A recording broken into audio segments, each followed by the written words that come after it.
இஸ்லாமிய தோழர்களே, கிறிஸ்தவ தோழர்களே, எங்களுடைய தலைவர் மத சார்பற்ற சமூக நீதி அரசை உருவாக்கத்தான் அரசியலுக்கு வந்திருக்கிறார். எழுதி வைத்துக் கொள்ளுங்கள், எழுதி வைத்துக் கொள்ளுங்கள். அவர் பைபிளையும் படிச்சிருக்காரு, குரானையும் படிச்சிருக்காரு, எல்லா மதத்தையும் படிச்சிருக்காரு.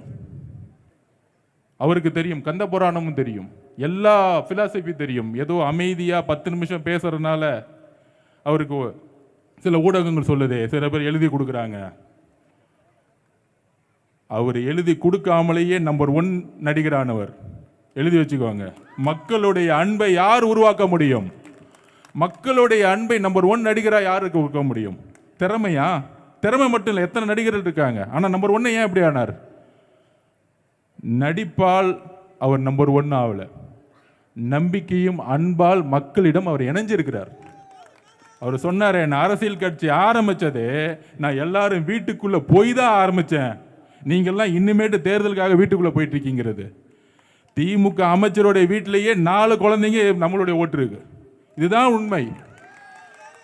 ஏன் விட்டா முதலமைச்சர் வீட்டில் இருக்க பேர பசங்க நமக்கு தான் ஓட்டு போடுவாங்க.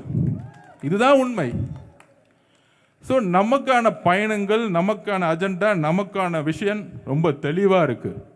மத சார்பற்ற சமூக நீதிக்கான அரசியலையும் நிர்வாகத்தையும் உருவாக்குவது, ஊழலற்ற நேர்மையான இளைஞர்களுக்கு வேலை வாய்ப்பு கொடுக்கக்கூடிய, சமத்துவத்தை உருவாக்கக்கூடிய, பெண்களுக்கு வேலை வாய்ப்பை கொடுக்கக்கூடிய, பொருளாதாரத்தை உருவாக்கக்கூடிய, கிறிஸ்துவ முஸ்லிம் தலித் மக்களுக்கு பொருளாதார சுதந்திரத்தை உருவாக்கக்கூடிய அரசியலை நாங்கள் ஏற்படுத்துவோம். இதுதான் தமிழக வெற்றித்தினுடைய கொள்கை. இந்த அரசியலை நோக்கி ஒரு உறுதியை சொல்றேன். இதே ஸ்ரீஃபன் அண்ணா கிட்ட சொல்றேன்.